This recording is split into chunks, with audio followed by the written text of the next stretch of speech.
नमस्ते और इस खास मास्टर क्लास में सभी का बहुत बहुत स्वागत है। चलिए बिना समय गंवाए सीधा काम की बात पर आते हैं। आज हम निवेश की दुनिया के एक असली दिग्गज हॉवर्ड मार्क्स की 80 सालों की शानदार जर्नी को डिकोड करने वाले हैं। उनके सफर में इतना कुछ छिपा है ना, जो आगे की इन्वेस्टमेंट स्ट्रैटेजीज को पूरी तरह से पलट कर रख सकता है। तो चलिए इस सफर को शुरू करते हैं। आगे बढ़ने से पहले जल्दी से देख लेते हैं कि आज का हमारा रोड मैप क्या होगा। हम इन 5 बेहद दिलचस्प टॉपिक से गुजरने वाले हैं।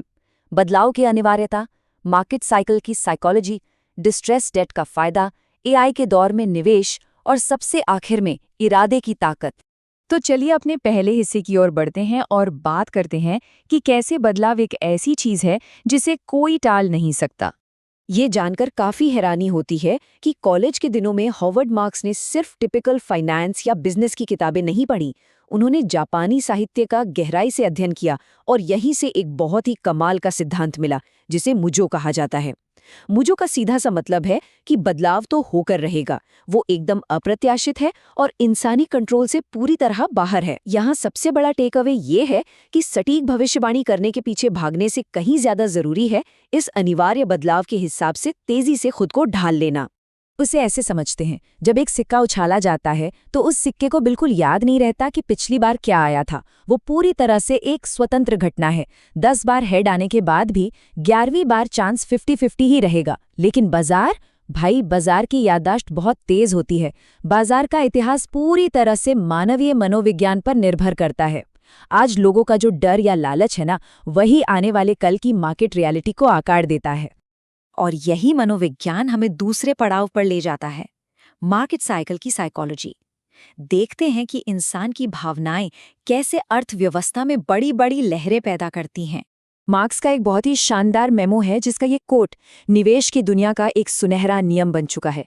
भविष्यवाणी नहीं की जा सकती, लेकिन तैयारी जरूर की जा सकती है। चूंकि हम नहीं जानते कि कल क्या होने वाला है, इसीलिए समझदारी इसी में है कि एक ऐसा मजबूत पोर्टफोलियो बनाया जाए जो किसी एक अनुमान पर टिका होने के बजाय भविष्य के हर अप्रत्याशित झटके को आसानी से झेल सके। असल में ये जो इकोनॉमिक साइकिल्स होते हैं ना, ये कोई रैंडम या बेतरतीब उतार चढ़ाव नहीं होते। ये पूरी तरह से इंटेंस मानवीय भावनाओं से चलते हैं। मान लीजिए एक बेसलाइन ट्रेंड है, जैसे नॉर्मल जीडीपी ग्रोथ। अब इसमें हद से ज्यादा लालच और अंधा आशावाद मिला दीजिए, नतीजा क्या होगा? मार्केट अपने नॉर्मल ट्रेंड से बहुत ऊपर चला जाएगा, एक बुलबुला बन जाएगा। और जब डिमांड पूरी हो जाती है और ये बुलबुला फूटता है, तो वही भारी निराशा मार्केट को एकदम नीचे करेक्शन की ओर खींच ले जाती है। अब जरा इस चौंकाने वाले नंबर पर गौर करते हैं। लंबी अवधि में S&P 500 औसतन 10% का बेहतरीन रिटर्न देता है। लेकिन सबसे दिलचस्प और अजीब बात पता है क्या है? ये शायद ही कभी किसी एक साल में 8 से 12% के बीच रिटर्न देता है। बिल्कुल सही सुना। ऐसा क्यों? क्योंकि इंसानी भावनाएं, वो डर और लालच की जो बड़ी बड़ी लहरें हैं, वो इसे हमेशा चरम सीमाओं पर यानी एक्सट्रीम्स पर धकेल देती हैं। अब सवाल ये है कि इस पागलपन से बचें कैसे? यहीं से शुरू होता है हमारा तीसरा हिस्सा, डिस्ट्रेस डेट का जबरदस्त फायदा। अत्यधिक आशावाद क्या कर सकता है, इसका एक क्लासिक उदाहरण 1969 के निफ्टी 50 शेयर्स हैं। उस वक्त कुछ खास कंपनियों को इतना परफेक्ट मान लिया गया था, उनकी कीमत इतनी बढ़ा दी गई थी कि जब चीजें जरा सी भी उम्मीद के मुताबिक नहीं हुई, तो इन्वेस्टर्स का पैसा सिर्फ 5 साल के अंदर 95% तक डूब गया। दिल तोड़ने वाला नुकसान था वो। तो सबसे अहम पॉइंट ये है कि जब हर कोई ऐसे भारी नुकसान से घबरा रहा था, तब हॉवर्ड मार्क्स ने एक अलग और बहुत ही सुरक्षित रास्ता चुना, हाई यील्ड जंक बॉन्ड्स का। और यकीन मानिए, ये दांव इतना सटीक बैठा कि 48 सालों के लंबे करियर में ब्याज और मूलधन के भुगतान पर 99% की बेमिसाल सक्सेस रेट मिली। देखा जाए तो इक्विटी और डिस्ट्रेस डेट में जमीन आसमान का फर्क है। शेयर बाजार पूरी तरह से कल्पना, दूरदर्शिता और बिजनेस स्पिरिट पर चलता है, थोड़ा सपनों की दुनिया जैसा। लेकिन डिस्ट्रेस डेट, ये पूरी तरह से बेजान गणित और हिसाब किताब का खेल है। इसमें एक कमाल की प्रिडिक्टेबिलिटी है, और इसी गणितीय सुरक्षा के अंदर मार्क्स ने अपना वो जादुई एज खोज लिया था। खैर, ये तो बात हुई बीते कल और आज की। चलिए अब सीधे भविष्य में चलते हैं और चौथे हिस्से की बात करते हैं कि एआई के इस नए दौर में निवेश के ये क्लासिक तरीके कैसे काम करेंगे।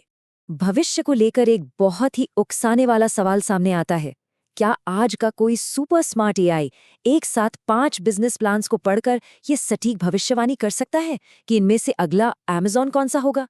सच तो ये है कि ज्यादातर इंसान भी ऐसा नहीं कर सकते, लेकिन जो गिने चुने लोग इस अभूतपूर्व क्षमता को पहचान लेते हैं ना, वे ही मार्केट के असली सुपरस्टार कहलाते हैं।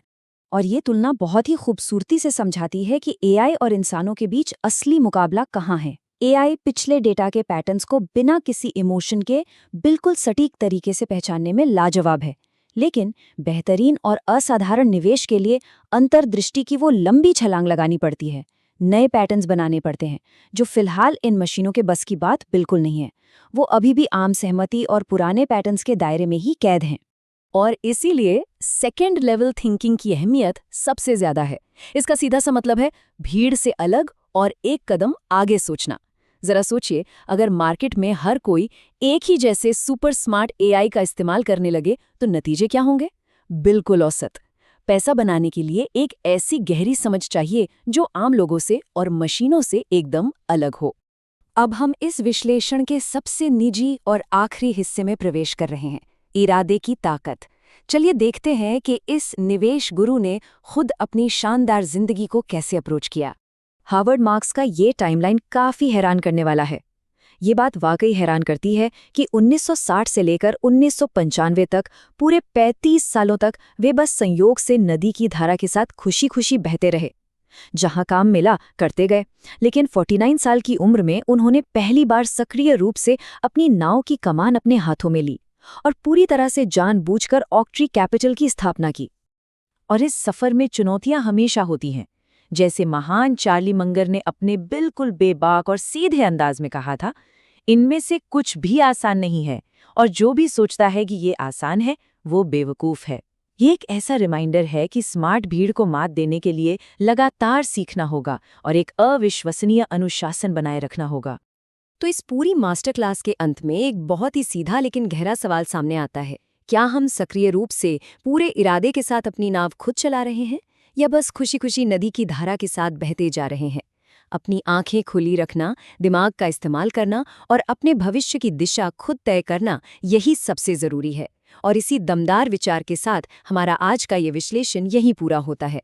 उम्मीद है ये मास्टर क्लास बहुत काम आएगी।